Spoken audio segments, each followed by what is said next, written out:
Hey everyone, it's Nick with NJ Valenti Art, and in today's video we're going to go over the basics of color theory and how it can help improve your art. So let's get started. Alright, so let's hop right in and take a look at our primary colors. Our primary colors are yellow, red, and blue. These colors cannot be mixed from any other colors, yet these three colors here you can mix to create every other color on the color wheel. So these are our primary colors. Let's take a quick look at our secondary colors.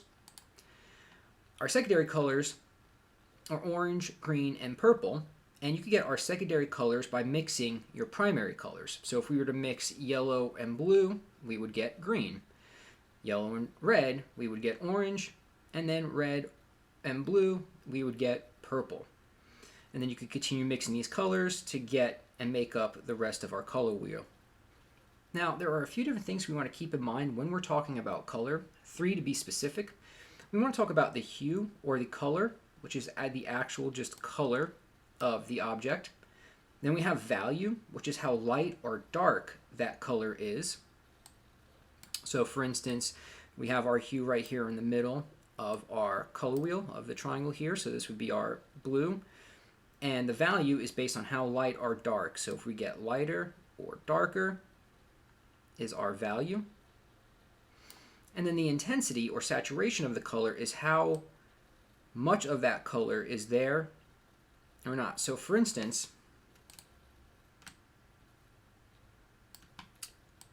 this would be our hue, our main color, blue, that we're looking at here, or this tealish color here. Now, if we were going to make it lighter, we would affect the value, and we would make it lighter by dragging it up, or darker by dragging it down.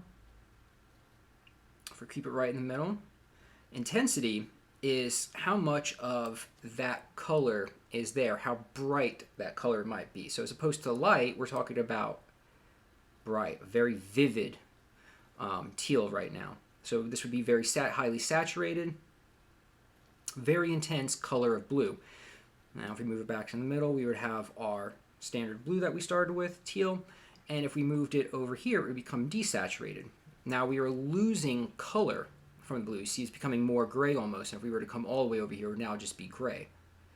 So when you're looking at our color wheel over here and this triangle that is in the middle of it, a good way to think about it is your true color will be closer to the middle of that triangle. The more saturated will be closer to this point here. And then desaturated, where you've got almost no color, would be over here, and this would give you a good idea of what a value scale looks like. We have our darkest dark, our medium dark, and then our light, and then white.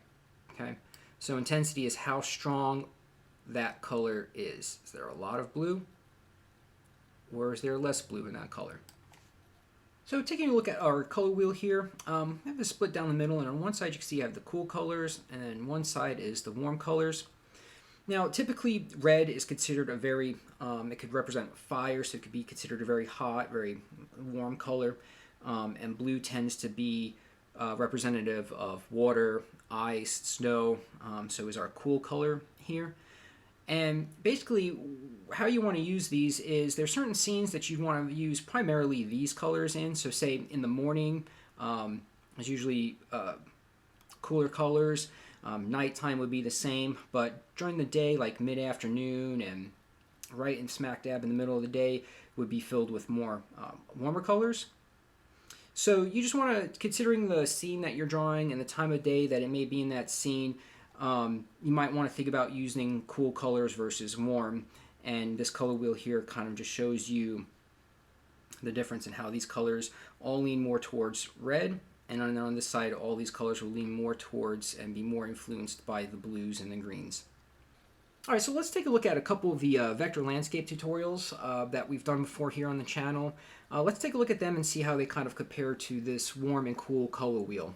As you can see at the top here, this is definitely more of a warm illustration. We've got the oranges, we've got our yellow in there, we've got our brighter, more reddish pinks and purples down here at the bottom. So this definitely would be on the warm side of our color wheel. Whereas if we were to look at this one down here, you can see how this one will be more on the cool side. We've got all the blues in the sky and in the lake here. We've got the greens of our trees here, and a very light pale yellow moon far back in the background here.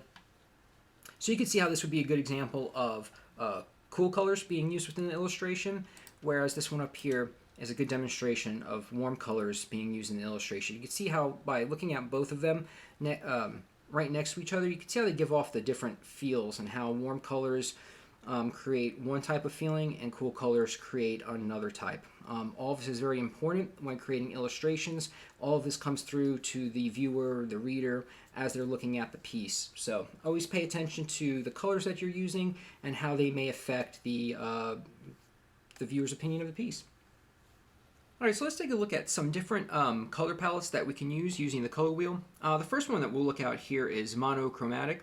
And what this is essentially is just you're working within one color and simply working with the various values and saturation within that one color group. A complementary color scheme or color palette would be two colors that are opposite each other on the color wheel.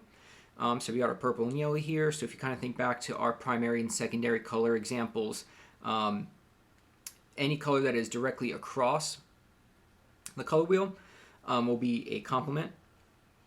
Our split complement is a very similar idea. So say for instance we were over here in red. Essentially what it is directly across from red. Red's complement would be green, but you simply split the green complement and you get a yellow green and then a green blue out of it. So that's a split complementary color scheme there. And then for our triad color palette, it's essentially if you were using this triangle here, you've got your main color purple and then your green and orange colors completing that 1, 2, 3, that triangle or triad color palette there. So again, going back to our primary and secondary colors, you could see how any color across the color wheel would be a complementary color. So you've got orange and blue being complements, red and green complements, and then yellow and purple being complementary color schemes as well. All right, so kind of to demonstrate that a little bit better, we're looking at our color wheel here. Now, all these worksheets I will have available on my Patreon page, which will be linked in the description, but I will also have this as a file linked as well. So we're looking at our color wheel here. If we come and turn on our complement little bar here, we could just spin this around and we could get the complement for any of the colors. So you could see here orange and blue are complements, yellow and purple complements, red and green are complements. So you could swing this around and get any complementary colors palette that you'd like. I also did it with our split complements. So again, split complement would be red and red's complement would be green. However, in split complementary, we're just going to go ahead and split the difference here. So red would give us a yellow green and a blue green to work with. And again, you could shift this around. So say your main color was purple, you'd get your yellow orange and then yellow green as split complementary colors to that, so on and so forth. And we also have our triad color scheme as well. So as we were talking about, if you had purple, green, and orange would be the triad color scheme there. If you were to do it this way, you'd end up with our 3 primary colors, yellow, blue, and red being a triad, and then our 3 secondary colors being a triad as well, orange, green, and purple. So you'll be able to have access to this file, and you'll be able to shift these things around a little bit yourself to kind of try a few different color palettes out and see how it all works. All right, so I really wanted to talk about how color affects light and vice versa, and how we can use that in lighting and shading our characters as we create them. So one general rule to go by is if your light color is cool, then you want your shadow color to be warm. So we've got a nice cool blue light. We would have a shadow that would be more in the reds and oranges for the shadows. If we had a sunny yellow light hitting the object, we'd have cooler shadows. So warm light creates cool shadows, and cool light will create warm shadows.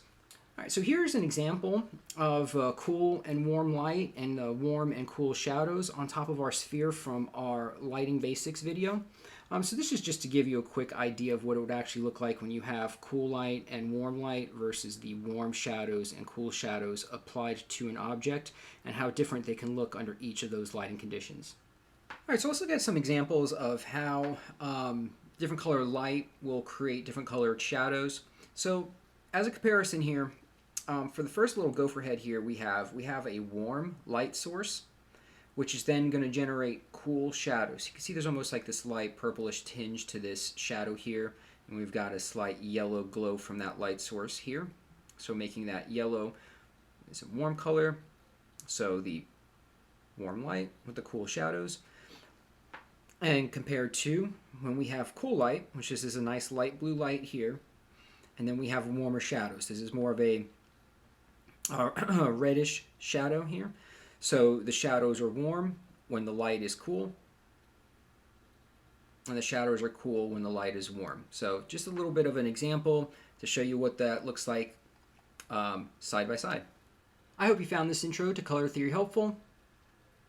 I will have these worksheets available on Patreon. The link will be in the description below. If you have any questions, let me know in the comments. You can also support the channel directly by donating through the Buy Me a Coffee link in the description. Every bit helps me create new content. And don't forget to like, subscribe, and hit the bell so you don't miss any new videos. Until next time.